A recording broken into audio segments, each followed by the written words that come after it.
जय हिंद दोस्तों। अभी हम लोग देखेंगे एक्सरसाइज 4.2 का क्वेश्चन नंबर 3। इससे पहले वाले वीडियो में 2 तक बता दिया गया था। जैसे कि पीछे वाले वीडियो में देखे होंगे कि क्वेश्चन नंबर 2 जो था उसमें उदाहरण का 2 सवाल कहा गया था बताने के लिए, तो दोनों क्वेश्चन बता ही दिया गया था। आप वीडियो देखे होंगे तो आपको पता होगा। और अभी हम लोग देखेंगे तीसरा नंबर क्वेश्चन। देखिएगा, इस चैप्टर से जो क्वेश्चन आता है आपको बोर्ड एग्जाम में करीब लगभग ऑब्जेक्टिव लगा करके 10 या 12 नंबर का सवाल आता है। बार बार आपको बोला जा रहा है, इसीलिए जो भी क्वेश्चन आपको बताया जाता है या जो भी आप अपने कॉपी में नोट करते हैं उसका बार बार प्रैक्टिस कीजिएगा। बार बार प्रैक्टिस करने के दौरान एक ये चीज़ होता है कि आपको जो फार्मूला है वो अलग से याद करने की ज़रूरत नहीं होगी। दूसरा, आपका कॉन्सेप्ट डेवलप होगा। बात समझ रहे? कॉन्फिडेंस भी आपका बढ़ेगा कि अगर मान के चलिए 5 सवाल आपको एक चैप्टर में है या 10 सवाल है और 10 में से अगर 8 सवाल 7 सवाल आप खुद से बना लेते हैं तो आपको अंदर से कॉन्फिडेंस आएगा कि चलो भाई इतना सवाल हमको आ रहा है। और इससे एक फ़ायदा होता है कि आगे वाला चैप्टर का प्रैक्टिस आप और भी मज़े से करेंगे। ठीक है, इसलिए डेली प्रैक्टिस करना चाहिए। जो लोग प्रैक्टिस करते हैं उनको ये सब बात कहने की ज़रूरत नहीं होती है, लेकिन जो लोग नहीं कर रहे हैं वो भी अपना वीडियो के माध्यम से अगर देख रहे हैं, समझ रहे हैं, तो ज़रूर प्रैक्टिस करने का कोशिश कीजिए। देखिए, ऐसा इसलिए बताया जा रहा है क्योंकि आपको बोर्ड एग्जाम देना है। ठीक है, आप जितना ज़्यादा से ज़्यादा मैक्सिमम स्कोरिंग करेंगे तभी आपका मैक्सिमम मार्क्स आएगा। अगर कम स्कोरिंग करेंगे तो पास करने के लिए 30 नंबर का ज़रूरत होता है, तो आप 30 नंबर के ला के अगर पढ़ेंगे तो आपको वही नंबर मिलेगा। क्लियर है? इसीलिए आप ज़्यादा से ज़्यादा मेहनत कीजिए, अच्छा रहेगा। हाँ, एक और बात है कि अगर सवाल आपको नहीं समझ में आता है, कहीं आप अगर ट्यूशन भी पढ़ते हैं, वीडियो के माध्यम से ही बता दे रहे हैं कि चूँकि पूरे बिहार में हर एक जगह बच्चे लोग गांव में भी ट्यूशन पढ़ते हैं, शहर में भी पढ़ते हैं, लेकिन ऐसा ज़रूरी नहीं है कि सब बच्चे को जो टीचर के पास पढ़ रहे हैं वहाँ से समझ में आ ही रहा होगा। हालांकि टीचर का इसमें कोई गलती नहीं है, वो अपनी तरफ से पूरा कोशिश करते हैं समझाने का। फिर भी अगर किसी बच्चे को नहीं समझ में आ रहा है, अगर कोई किसी भी टीचर का अगर आप वीडियो देखते हैं, वीडियो अगर आपको बेहतर लग रहा है, अच्छा लग रहा है, तो आप निश्चित रूप से उसको फॉलो कीजिए और उनसे बात कीजिए। मोबाइल नंबर लगभग सबका दिया ही रहता है, आप कॉन्टैक्ट कीजिए और अगर आपको समझ में आ रहा है तो उन्हीं को फॉलो कीजिए, क्योंकि आपको बोर्ड एग्जाम देना है, बेहतर रहेगा। चलिए हम लोग देख लेते हैं। क्वेश्चन नंबर अभी 3 है। इसमें क्वेश्चन जो दिया गया है, आपको कहा गया है कि हमको ऐसी 2 संख्याएं ज्ञात करना है जिनका योग 27 है और गुणनफल 182 दिया गया। सवाल को समझिएगा, एकदम एक लाइन का सवाल है और 2 नंबर का ही पूछता है, इससे ज़्यादा का पूछेगा भी नहीं। अभी 30 क्वेश्चन आप लोग को दिया जा रहा है, जिसमें से 15 ही क्वेश्चन बनाना है। अभी देखिए, आप लोग को तो इतना बेहतर मौका दिया जा रहा है कि मैथ में 100 में 100 एकदम आना ही चाहिए। क्योंकि अगर मान के चलिए 30 को में से कुछ क्वेश्चन आपको नहीं आ रहा, यार जो नहीं आ रहा उसको नहीं बनाएंगे, जो आ रहा वही बनाइए ना। 15 क्वेश्चन छोड़ दीजिएगा, फिर भी 15 ही बनाना है आपको। 15 दूना 30 इधर से तो आ ही जाएगा। 50 वो तो ऑब्जेक्टिव है। ऑब्जेक्टिव पेपर बनाने के लिए आपको सारा टॉपिक कमांड होना चाहिए, तभी ऑब्जेक्टिव पेपर बनेगा। ठीक है, ये सब बात क्लास में हम पहले भी बता चुके हैं और अभी भी समझ लीजिए। तो सवाल को देखिए समझना जरूरी होता है कि कहता है कि यदि 2 संख्याओं का योग 27 है और उन्हीं का गुणनफल 182 है तो दोनों संख्याएं ज्ञात करें। क्लियर है? अब देखिए, 2 संख्याओं का योग 27, हमको दोनों में से कोनो संख्या पता ही नहीं। आप समझिए बात को, सवाल समझ में आएगा तो 2 मिनट के अंदर सोल्यूशन दे देंगे। सवाल समझना ज़्यादा जरूरी होता है। 2 संख्याओं का योग बोल दिया है 27 है, हमको पहले दोनों संख्या पता होगा तब ना। संख्या तो पता है नहीं, तो सबसे पहले क्या करेंगे कि दोनों संख्या मान लेते हैं। जो बात को नहीं जानते हैं उसको क्या करेंगे, मान लेंगे कि दोनों संख्या जब पता चल जाएगा तो उनका गुणनफल 182 कर देंगे, सोल्यूशन करेंगे, अपने वैल्यू आ जाएगा। क्लियर है? एकदम आसान सवाल होता है। यहाँ पे लिखेंगे माना कि पहली संख्या x है तथा दूसरी 27 माइनस x है। अब बात को समझिएगा, यहाँ पे पहली संख्या को आप x माने हैं और दूसरी हम 27 माइनस x लिखे हैं। थोड़ा बहुत बच्चे को दिक्कत होता होगा कि 27 माइनस x क्यों हुआ। आप इसी जगह समझिए, आपको एक एक स्टेप समझाते जाएंगे और आगे बढ़ते जाएंगे। ठीक है, जहाँ पे लोगों को नहीं समझ में आएगा आप वीडियो को रोक करके पॉज करके आप देख लीजिएगा। ठीक है ना, आगे पीछे करके आपको क्लियर समझ में आएगा। एक भी स्टेप नहीं छोड़ रहा है। जो नहीं भी बताने लायक बात है उसको भी हम बताने की कोशिश करते हैं और लगभग सारा वीडियो में बता रहे हैं। ठीक है ना, एक भी वीडियो में नहीं छोड़ रहा है। अब देखिएगा 27 माइनस x क्यों हुआ। अरे भाई, अब मान के चलिए, कहता है इसी एग्जाम्पल को लेते हैं कि 27 रुपया किसी के पास है, 2 आदमी को मिला करके 27 रुपया है। अगर हमको पता चल जाए कि ए व्यक्ति है और ये बी है, यहाँ पे हम नाम भी लिख सकते हैं। ए से अमीषा पटेल है, बी से बंटी बबली, कुछ कर दो अपने अपने हिसाब से, चाहने वाले यार का भी नाम लिख सकते हैं, खाली बोलिएगा नहीं तो आउट हो जाएगा बात। तो आप देखिए यहाँ से कि ए और बी दो व्यक्ति है और दोनों को मिला करके कितना 27 रुपया है। अब हमको ये बताइए कि अगर हम कह दें कि ए के पास मात्र 7 रुपया है तो बी के पास कितना होगा? बी के पास कितना होगा? 20 रुपया होगा। क्लियर ना? 20 कहाँ से आया भाई? तो 27 माइनस 7 बराबर कितना? 20। अब आया समझ में क्यों 27 माइनस एक्स किया गया है? बात को समझिए कि दोनों मिला करके अगर 27 रुपया, देखिए सवाल 1 मिनट का है लेकिन आपको समझाने के लिए आपको हम 5 मिनट 7 मिनट दे रहे हैं। 5 मिनट दे दीजिएगा, जिंदगी में कभी नहीं भूलिएगा। ऐसा क्वेश्चन अगर दोबारा भी आता है तो आपको फिर से 5 मिनट नहीं देना पड़ेगा, इतना जान लीजिए। अगर अभी 5 मिनट नहीं दीजिएगा प्रत्येक सवाल में 10 मिनट लगेगा, ठीक है ना? तो 27 रुपया अगर दो आदमी में है, एक आदमी के पास 7 रुपया है, हम जान गए, तो निश्चित रूप से दूसरा के पास 20 रुपया होगा भाई। तब तो दोनों का मिला के 27 था। 20 और 7 27 होता है ना जी। लेकिन हमको 20 कैसे प्राप्त हुआ? तो 27 माइनस 7, यानी कि अगर हम एगो को x माने हैं तो दूसरा निश्चित रूप से 27 माइनस x होगा, 27 माइनस x होगा। क्योंकि हम अभी x माने हैं ना, अभी 7 थोड़ी माने, अभी x माने। जब 7 माने तो 27 माइनस 7 हुआ, जब x माने तो 27 माइनस x होगा। क्लियर? कोई दिक्कत नहीं ना? बस आगे एक भी बात समझाने लायक नहीं, आप सब समझ में आ जाएगा। इतना ही दूर समझना था, थोड़ा सा मिटाने वाला दीजिएगा। हो इसको चेंज कीजिए, ये बढ़िया नहीं है, ठीक है? ये रुमाल एगो दूसरा खरीद के लाइए, पैसा ले लीजिएगा, नहीं तो चंदा कर लीजिए। देखिए इसे नहीं मिटाता है जल्दी, इसलिए करें, दूसरा आ जाएगा ना, 5-10 रुपये हमको देता ही आ जाएगा। चलिए तो आप देखिए यहाँ पे कहता है दोनों संख्या हम लोग को पता चल गया। तब यहाँ पे लिखेंगे प्रश्नानुसार। क्या लिखेंगे? प्रश्नानुसार। क्वेश्चन क्या बोला है कि दोनों का गुणनफल, तो दोनों संख्या तो अब पता चल गया। पहले तो हम लोग यही नहीं जानते थे, अभी जान गए तो दोनों को गुणा नहीं कर देंगे जी। 27 माइनस एक्स बराबर यही बोला है कि 182 है। दोनों का गुणनफल कितना है? 182। एकरा से गुना करेंगे तो 27x होगा। मान के चलिए कि इस आदमी का मुलाकात पहले इनसे होगा। देखिए ब्रैकेट में कैसे मुलाकात होता है बता चुके हैं। इनका मुलाकात पहले इनसे होगा और फिर इन्हीं का मुलाकात इनसे होगा। इनको मिलना दोनों से है। बात समझ रहे हैं कि नहीं? एगो मामू एगो मामानी, एगो से मिलिएगा तो दोसर लड़ जाएंगे, इसीलिए दोनों से मिलना पड़ेगा। बात समझ रहे हैं कि नहीं? तो ये हो जाएगा कितना? 27x। अब देखिए माइनस साइन है तो माइनस लगाएंगे और x² हो जाएगा, होगा कि नहीं? अब बराबर कितना हो जाएगा? 182। इसी को सजा के लिख देते हैं, फेस बस मार दीजिए इस पे। नहीं, हम लोग भी कहीं जाते हैं तो बढ़िया से तैयार होके जाते हैं ना जी, एक सजा देते हैं उसी तरह, ये भी थोड़ा सा खुश हो जाएगा। इसको इधर ले आते हैं। नहीं, 182 बराबर 0। क्वाड्रेटिक जब तक नहीं, कब तक नहीं बनेगा? जब तक बराबर में आप 0 नहीं है। बराबर में जैसे ही 0 हो गया तो क्वाड्रेटिक हो जाएगा ना। क्वाड्रेटिक ही तो बनाना है, द्विघात समीकरण बनाना है ना जी, तब तो सोल्यूशन होगा।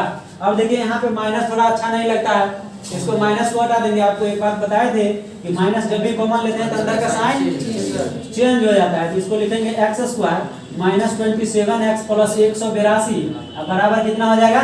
0। और आप ही बताइए कि x² माइनस 27x प्लस 182 बराबर हो गया 0। अब देखिए सिंपल इक्वेशन हो गया, हुआ कि नहीं? अब इसको सॉल्व कर देंगे, ये हो जाएगा x² माइनस हो जाएगा 14x माइनस 13x प्लस 182 बराबर 0। देखिए माइनस 14 माइनस 13 दोनों माइनस में लिए हैं, इसलिए क्योंकि माइनस 27 आना है। बात समझ रहे हैं कि नहीं? 14 13 कितना होता है? 10 10 20 4 3 7 27 हो गया ना। 14 13 को गुना कीजिएगा तो कितना हो जाएगा? 182 हो जाएगा। अरे 14 दहा 140 और 14 तिया 42 होगा ना, 182 हो जाएगा ना। ऐसे भी गुना करके आप देख लीजिए, इतना ही आएगा। क्लियर है? अब यहाँ से हम लोग क्या करेंगे? अब कॉमन लेने की बात आएगी। क्या करेंगे? कॉमन। तो कॉमन हम लोग वैसा चीज को लेते हैं जो दोनों में शामिल होता है। तो x माइनस 14, देखिए इसमें x² है, मतलब कि 2 x है, एकरा में x शामिल है तो इसमें भी है। तो देखिए यहाँ से अगर x कॉमन लेंगे तो ये x माइनस 14 बच जाएगा खाली। यहाँ पे तो एक x था ना जी, तो बाहर ही कर दिए, खाली 14 है ना बचेगा। अब इधर देखिए यहाँ पे हम लोग क्या करेंगे कि फिर से माइनस 13 कॉमन लेंगे। कितना लेंगे? माइनस 13। देखिए जैसे ही माइनस 13 कॉमन लेंगे तो ये भी x माइनस 14 हो जाएगा बराबर 0। होगा कि नहीं होगा? x माइनस 14 यहाँ भी, x माइनस 14 यहाँ भी। कंडीशन याद है ना? ये दोनों वैल्यू बराबर होना चाहिए। अगर साइन भी अगर चेंज हो गया तो मतलब समझ लीजिए गलती हो गया। क्लियर है? अब देखिए यहाँ पे माइनस कॉमन लिया, अब देखिए 13 इसलिए लिया गया कि 13 से इसमें भागा दीजिएगा तो 14 बार नहीं कट जाएगा, नहीं एक्स तो लेना नहीं है, तो यहाँ से 13 निकाल दिए तो केवल एक्स यहाँ पे बच जाएगा, साइन माइनस हो जाएगा, यहाँ पे 14 हो जाएगा। क्लियर है? अब देखिए इसको इधर से लिख दे रहा है, अब समझिएगा बात को। x माइनस 14 यहाँ भी है, यहाँ भी है, तो पहले इसी को लिख दो भाई।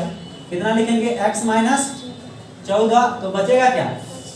x माइनस 13 बराबर 0, तो यहाँ पे लिखेंगे x माइनस 14 बराबर 0, तो x बराबर कितना आ जाएगा? 14, और x माइनस 13 बराबर 0, तो x बराबर कितना आ जाएगा? 13 आ जाएगा ना। अब देखिए दोनों संख्या आपके पास आ गया ना, एगो 13 आ गया, एगो 14 आ गया। यहाँ पे हम लोग लिख सकते हैं अतः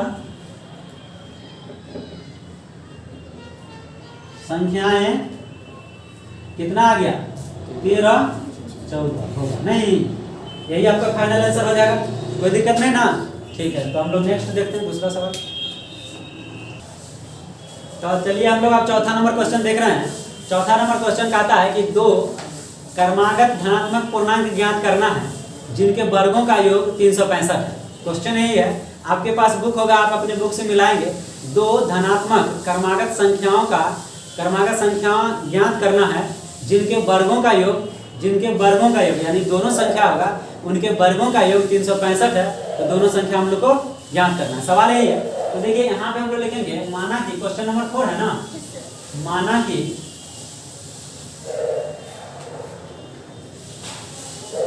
पहली संख्या x है तथा दूसरी कर्मागत संख्या x प्लस 1 होगा कि नहीं होगा? मान के चलिए कर्मागत संख्या, कर्मागत मतलब क्या? लगातार। कर्मागत मतलब लगातार। तो पहला अगर x है तो दूसरा x प्लस 1 होगा। मान के चलिए x का कुछ भी वैल्यू आ जाए, राम रहीम करीम कुछ भी आ जाए, तो में एक जोड़ देंगे तो अगला मिल जाएगा ना। अब राम रहीम बोले तो इधर उधर मत समझना, यहाँ पे संख्या होगा, ऐसे बोल दिए, ठीक है ना? बात समझ रहे हैं ना? संख्या का मतलब समझ में आ रहा है ना? अगर x का वैल्यू मान के चलिए 50 आ जाए, तो यहाँ पे x प्लस 1 है, तो 50 प्लस 1 क्या होगा? अब 50 के बाद 53 होता है क्या? एकावने ना होता है। कर्मागत हुआ ना? सही लिखे हैं ना? विश्वास है ना जी? समझ में आ रहा है ना? नहीं तो ध्यान से देखते रहिए। तो दो कर्मागत संख्या मतलब ज्ञात करना है जिनके वर्गों का योग 365 है। तो पहले देखिए हम लोग को दो कर्मागत संख्या तो पता हो भाई, तब तो उसका वर्ग करेंगे, तब ना उसका योग करेंगे, अब बराबर में 65 करेंगे, 365। बात समझ रहे हैं? तो नहीं जान रहे थे तो मान लिए, एगो x मान लिया, दूसरा x प्लस 1 मान लिया। यहाँ पे क्या लिखेंगे? प्रश्नानुसार, यही ना? प्रश्नानुसार देख लीजिए, कहता है कि दोनों के वर्गों का योग, वर्ग मतलब पहला वर्ग, यहाँ पे देखिए दूसरा संख्या क्या है? x प्लस 1 है, तो इसका भी वर्ग होगा। अब वर्गों का बोला है योग मतलब जोड़। कितना दिया है भाई? 365, 14 13 इसका भी आएगा, देख लीजिए। एक्स स्क्वायर ए प्लस बी का होल स्क्वायर है, देखिए 4.1 में सिखा दिया है, ए प्लस बी का होल स्क्वायर सिखाया है ना। एक यहाँ पे लिखेंगे एक्स स्क्वायर जोड़ 1 जोड़ 2x होगा, बराबर कितना हो जाएगा? 365। इसको सजा दीजिए, 2x square plus 2x plus 1 minus 365 बराबर 0। कहा कि ई पार आएगा तो साइन चेंज हो जाएगा। अब देखिए इसको लिखेंगे 2x square plus 2x minus हो जाएगा 364 ना, बराबर 0। अब देखिए यहाँ से हम लोग 2 कॉमन ले लेंगे, तो ये हो जाएगा x square plus x minus 182 बराबर 0। देखिए 182 गुना 364 होता है, ठीक है।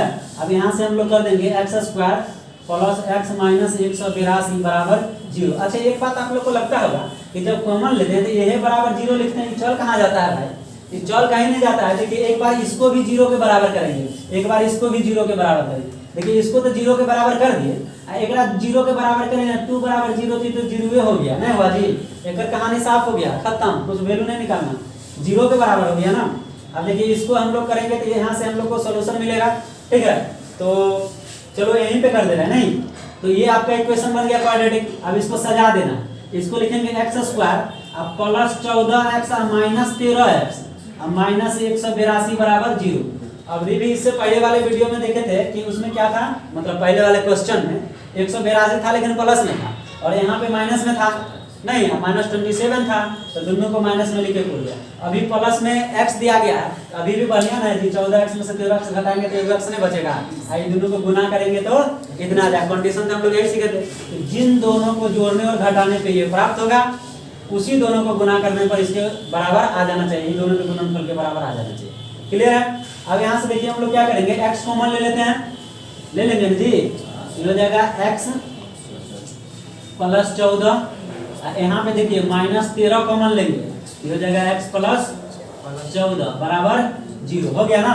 देखिए माइनस कॉमन लेंगे तो साइन अंदर का चेंज होगा, बोलते आ रहे हैं शुरू से। अब बात को समझिए, यहाँ पे x प्लस 14 यहाँ भी तो पहले लिख लो भाई x प्लस 14, तो बचेगा क्या, x -13 नहीं बराबर 0, लिखेंगे x प्लस 14 बराबर 0, तो x बराबर कितना आ जाएगा, -14, हो जाएगा x -13 बराबर 0, तो x बराबर कितना होगा, 13। देखिए ये अमान्य हो गया, क्या हो गया, अमान्य। कहा कि संख्या निगेटिव नहीं होता, मतलब निगेटिव होगा यहाँ पे तो हो सकता है, लेकिन धनात्मक बोला गया है, धनात्मक पूर्णांक है, तो ये अमान्य धनात्मक पूर्णांक बोला इसलिए ये अमान्य हो जाएगा।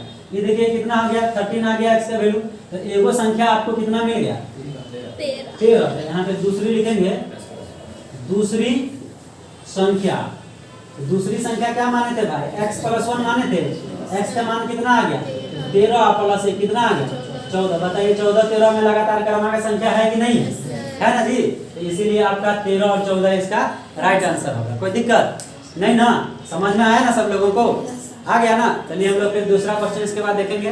नेक्स्ट चलिए अगला क्वेश्चन है 5वां नंबर क्वेश्चन, आप देख लीजिएगा कि कहता है एक समकोण त्रिभुज की ऊंचाई इसके आधार से 7 सेंटीमीटर कम है। बात को समझिएगा, एक समकोण त्रिभुज है, राइट एंगल ट्रायंगल है, जिसमें कहा गया है कि एक समकोण त्रिभुज की ऊंचाई जो है, हाइट जो है, वह बेस से यानी आधार से 7 सेंटीमीटर कम है। यदि कर्ण 13 सेंटीमीटर दिया गया हो तो अन्य दो भुजाएं ज्ञात करें। देखिए यह सवाल बोर्ड में पूछा जा चुका है, ठीक है ना, और बहुत ही इंपॉर्टेंट क्वेश्चन है और आसान भी है, जितना इंपॉर्टेंट है उतना ही आसान भी है, आपको एकदम गारंटी समझ में आएगा, खाली ध्यान से समझिएगा। फिर से एक बार कह दे रहे हैं, कहता है एक समकोण त्रिभुज की ऊंचाई इसके आधार से 7 सेंटीमीटर कम है। किससे कम है, आधार से 7 सेंटीमीटर कम है, जबकि हमको ना आधार पता है ना ऊंचाई पता है, केवल कर्ण क्वेश्चन में दे दिया गया है कि 13 सेंटीमीटर। अब बताइए कि कहता है कि ऊंचाई जो है आधार से 7 सेंटीमीटर कम है। अगर हमको आधार पता चल जाए तो ऊंचाई भी पता कर सकते हैं। आधार पता चलेगा तो ओकरा में से 7 सेंटीमीटर घटा देंगे, और 7 सेंटीमीटर घटा देंगे तो वो क्या हो जाएगा, ऊंचाई हो जाएगा। होगा कि नहीं होगा जी?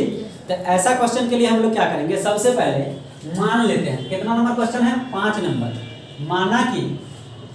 माना कि समकोण त्रिभुज, देखिए जो कहता है वही कीजिए, समकोण त्रिभुज के आधार का कर दे, समकोण त्रिभुज का आधार x मीटर है, कुछ हम ले लीजिए डाटा, मीटर है, तो ऊंचाई x-7 मीटर होगा कि नहीं होगा, होगा ना जी। अब मान के चलिए, कहा क्वेश्चन है तो बोला, हम अपना मन से कहाँ बोल रहे हैं, क्वेश्चन बोला है कि समकोण त्रिभुज का ऊंचाई जो है वो आधार से 7 सेंटीमीटर कम होगा, तो आधार हम x मान लिए, तो एक से 7 सेंटीमीटर कम है ना होगा, ऊंचाई कम होगा मतलब क्या, कम होगा मतलब क्या, मतलब समझ रहे ना, घटा देना, बुझना है कि समझ रहे हैं, दोनों होना चाहिए, बुझो कीजिए समझो कीजिए, तो x-7 हो जाएगा। अब यहाँ पे लिख देंगे कर्ण कितना दिया गया है, कर्ण बराबर 13 मीटर, मीटरे में लिए तो सब मीटरे में रहने दीजिए नहीं। अब यहाँ से लिखेंगे प्रश्नानुसार, अकॉर्डिंग टू क्वेश्चन। अच्छा आप एक बात बताइए, समकोण राइट एंगल ट्रायंगल में हम लोग पढ़े थे, कर्ण स्क्वायर बराबर होता है लंब स्क्वायर जो आधार स्क्वायर। इससे अगर खूब बेहतरीन ढंग से इसको जानना है तो आप त्रिकोणमिति वाले वीडियो को देखिएगा, जो फार्मूला वीडियो है उसमें बहुत बढ़िया से बता दिया गया है, ठीक है ना, आप वहाँ से भी देख सकते हैं। यहाँ पे ज़्यादा तो नहीं बता सकते हैं, बाकी इतना आप समझिए कि कर्ण स्क्वायर बराबर होता है लंब स्क्वायर जोड़ आधार स्क्वायर। क्लियर है? या फिर आप कह सकते हैं AC स्क्वायर बराबर AB स्क्वायर जोड़ BC स्क्वायर। क्लियर है? जब आप ट्रायंगल बनाएंगे तो ऐसे नहीं ए बी सी, यही ना होता है AC जी। ए सी स्क्वायर बराबर ए बी स्क्वायर जोड़ बी सी स्क्वायर। क्लियर है? ये समझने के लिए बना दिया, आप समझिए बात को। अब देखिए यहाँ से कर्ण हमको कितना दे दिया गया है, 13 का स्क्वायर हो जाएगा। कर्ण 13 है ना जी, यहाँ देखिए लिखा हुआ। लंब कितना हो जाएगा, तो वही ऊंचाई जो है आप ले लीजिए वो x माइनस 7 का स्क्वायर जोड़ आधार कितना है x का स्क्वायर कर देंगे। 13 है कितना होता है 169। a माइनस बी का होल स्क्वायर हो जाएगा a स्क्वायर जोड़ बी स्क्वायर और माइनस 2ab यानी 14 और प्लस कितना हो जाएगा x स्क्वायर। अब देखिए 169 बराबर हो जाएगा 2x स्क्वायर माइनस 14x और प्लस 49 हो गया ना। इसी को सजा देते हैं और लिखेंगे या 2x square minus 14x plus 49 बराबर कितना हो जाएगा 169।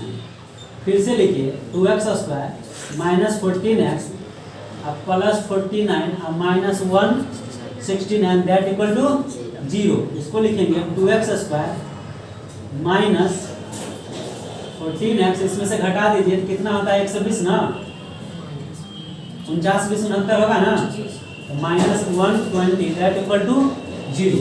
इक्वेशन हो गया। अब देखिए इधर सॉल्व कर लेते हैं। एक मिनट नहीं रुकिए, रहने दीजिए। हेलो, हाँ हेलो, हाँ क्लास में पता नहीं बोल दीजिएगा।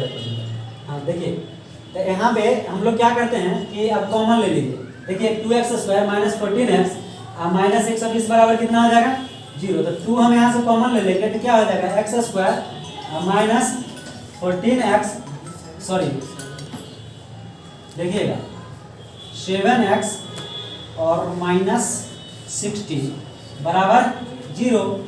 x square minus 7x minus 60 बराबर 0। देखिए अब यहाँ से क्या करेंगे कि आप इसमें सब में 2 शामिल है तो 2 कॉमन ले सकते हैं ना जी। 2 कॉमन यहाँ से लेंगे तो केवल x स्क्वायर और माइनस 7x बचेगा, क्योंकि देखिए 14 है तो 14 में 2 शामिल है। अब देखिए यहाँ पे कितना आ जाएगा माइनस 7। क्लियर है? बराबर 0। अब देखिए इसको हमको सॉल्व कर देना है तो ये हो जाएगा x square minus 12x plus 5x minus 7 बराबर 0। 12 पंचे 60 होता है ना, और माइनस 12 प्लस 5 माइनस 7 हो जाएगा ना। अब देखिए ये सब तो समझा ही चुके हैं। x यहाँ से कॉमन ले लें तो x माइनस 12 आप प्लस 5 कॉमन लेंगे तो x माइनस 12 बराबर 0। एक बार लिखेंगे x माइनस 12 और फिर लिखेंगे x प्लस 5 बराबर 0। फिर देखिए जगह का अभाव हो गया नहीं, तो चलिए कैमरा में अच्छा से आ रहा है। चलिए अब यहाँ से क्या करते हैं, देखिए इसको थोड़ा सा हम इधर लिख देते हैं, थोड़ा सा लंबा चला गया है। समझिएगा बात को। यहाँ पे x माइनस 12 को एक बार 0 के बराबर करेंगे। x माइनस 12 बराबर 0 तो x बराबर कितना हो जाएगा 12 यानी 12 हो गया। फिर लिखेंगे x प्लस 5 बराबर 0, लिखिए x प्लस 5 बराबर 0 तो x बराबर कितना हो जाएगा माइनस 5। देखिए ये आपका अमान्य हो जाएगा। क्या हो जाएगा अमान्य। एक मिनट, अमान्य हो गया। क्यों हुआ अमान्य? तो देखिए ये नेगेटिव में चला गया। एक बात जान लीजिए, कुछ चीज ऐसा होता है जो नेगेटिव नहीं होता है। जैसे लंबाई कभी नेगेटिव नहीं होगा, आदमी का उम्र कभी नेगेटिव नहीं होता है। बात समझ में आ रहा है कि नहीं? समय कभी नेगेटिव नहीं होता है। ये सब चीज को जानिए। किसी भी चीज की ऊंचाई नेगेटिव नहीं होगा, पॉजिटिव होगा ना। बात समझ रहे हैं? अब मान के चलिए यहाँ भुजा है, भुजा की लंबाई मतलब भुजा जो दिया गया है ये नेगेटिव मतलब -5 आ गया तो ये अमान्य हो जाएगा ना, नेगेटिव नहीं ना आएगा जी। तो यहाँ देखिए x बराबर कितना आ गया 12 आ गया। तो देखिए हम लोग x माने क्या थे एक्चुअली में, तो x हम लोग आधार को माने थे।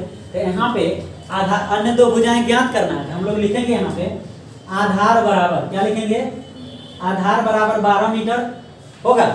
x का मान 12 है ना जी, आधार बराबर 12 मीटर। ऊंचाई लिखेंगे, ऊंचाई क्या लिखेंगे ऊंचाई, ऊंचाई यानी h बराबर आपको कितना था x माइनस 7 था ना, तो x का मान 12 है, 12 माइनस 7 बराबर कितना 5 मीटर। कितना आ जाएगा 5 मीटर। क्लियर है? तो देखिए यही आधार आपका आ गया 12 और ऊंचाई आ गया 5 मीटर। तो यही 2 भुजा कहा गया था निकालने के लिए। कर्ण तो पता है, ये है 13 क्वेश्चन में दिया हुआ था। तो देखिए ये बोर्ड मॉडल क्वेश्चन है, बोर्ड में आ चुका है। आपको कहीं से कोई दिक्कत नहीं होना चाहिए, सारा स्टेप को आपको समझा दिए हैं। अगर एक बार में नहीं समझ में आता है तो वीडियो को आप रोक करके आगे पीछे करके देख करके समझ सकते हैं, ठीक है। तो हम लोग अब नेक्स्ट वाले क्वेश्चन पे चलते हैं। लास्ट क्वेश्चन होगा एक्सरसाइज 4.2 का। अभी छठा नंबर क्वेश्चन बच रहा है, 6 नंबर क्वेश्चन बता देते हैं, इसके बाद फिर हम लोग नेक्स्ट वाले वीडियो में देख लेंगे आगे, ठीक है।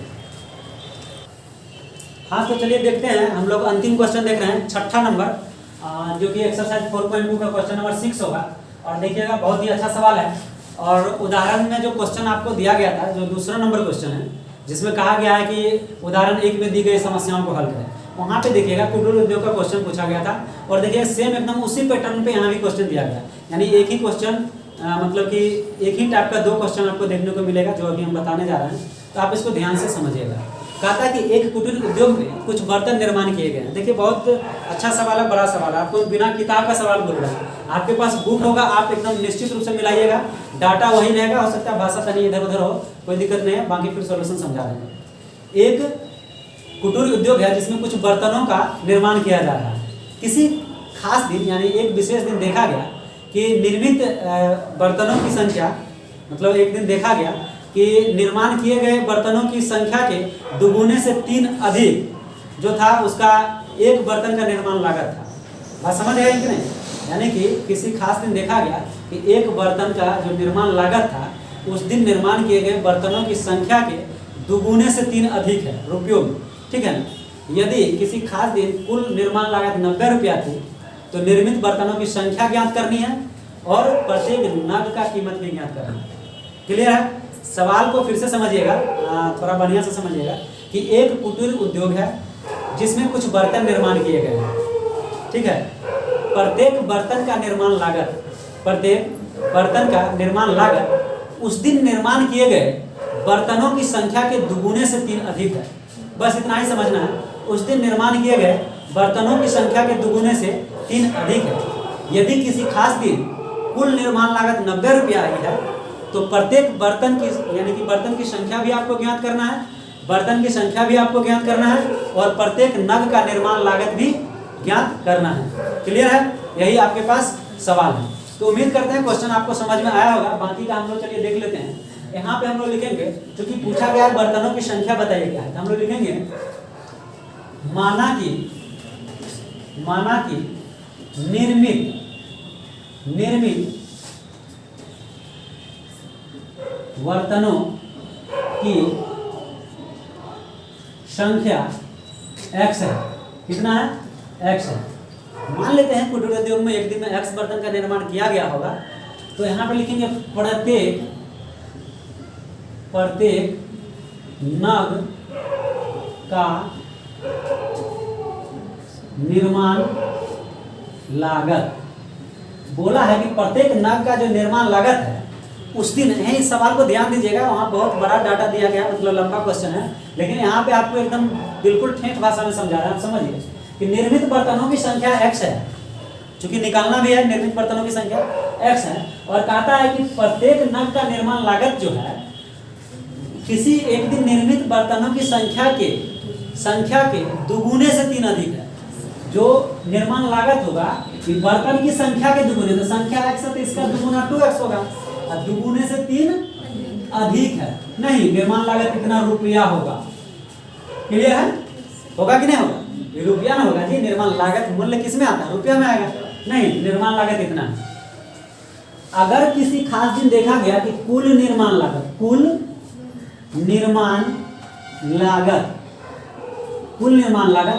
90 रुपया, कितना?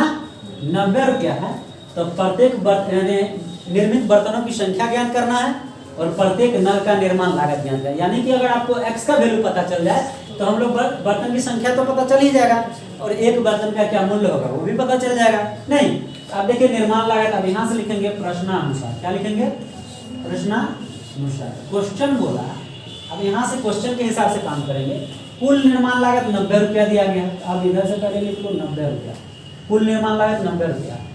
अब देखिए बर्तन की संख्या कितना है? x, और इधर हो जाएगा 2x + 3 बराबर हो जाएगा कितना?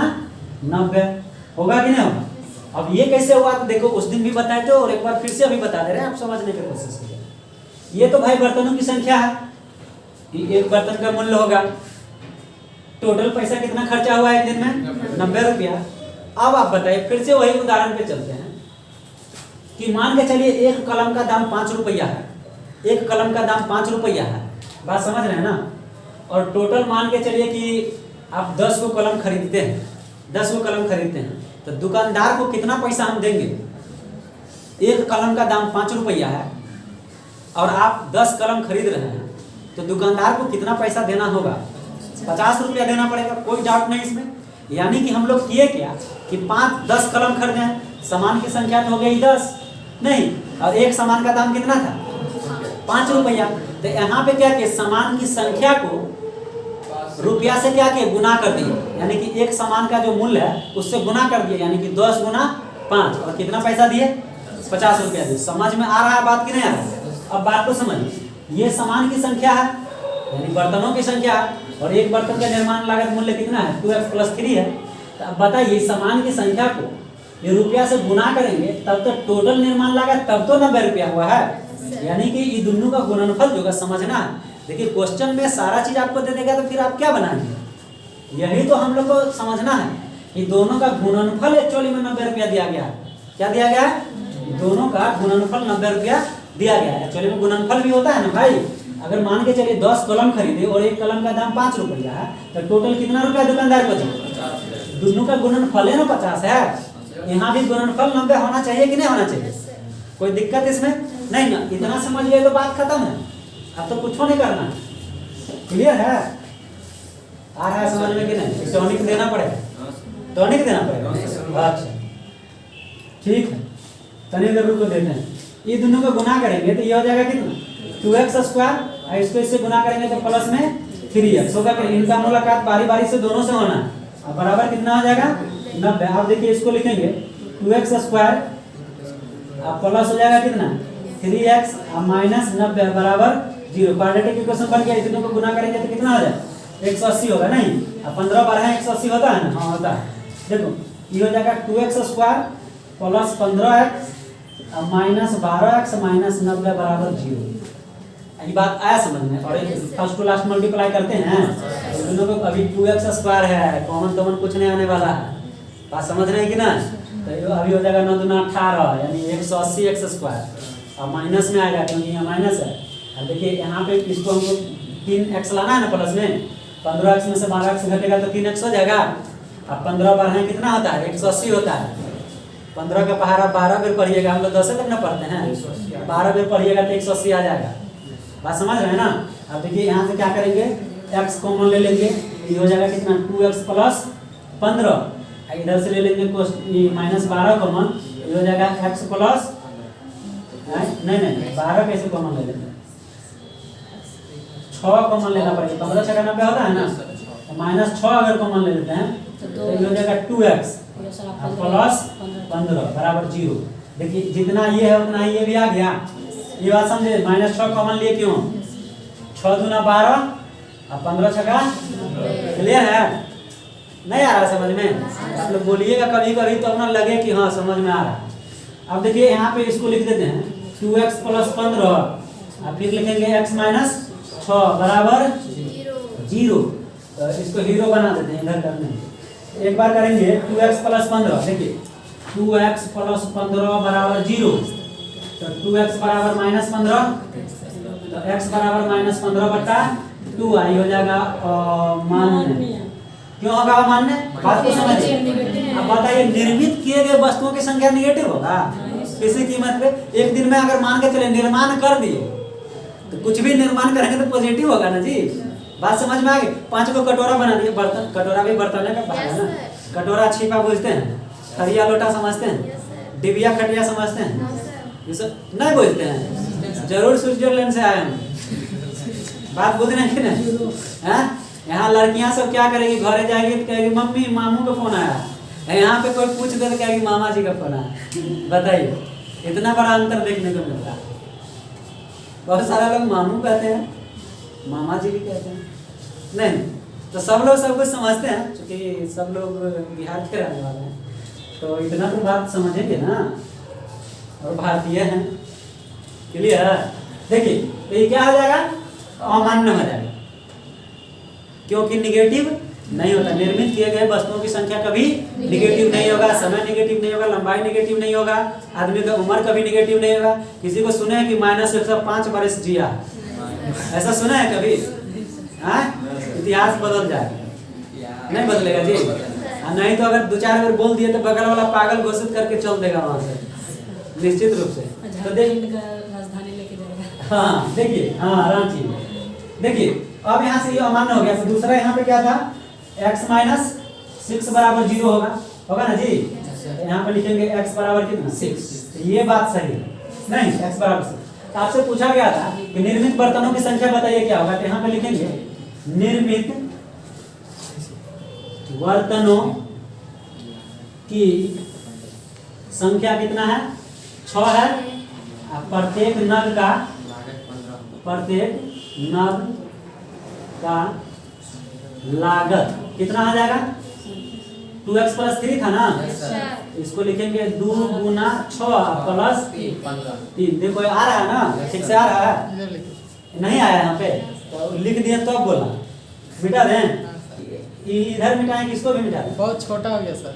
मतलब ये दिख रहा है कि नहीं? हाँ। ये दिख रहा है, खाली इसको मिटाना है। यहाँ तक दिख रहा है।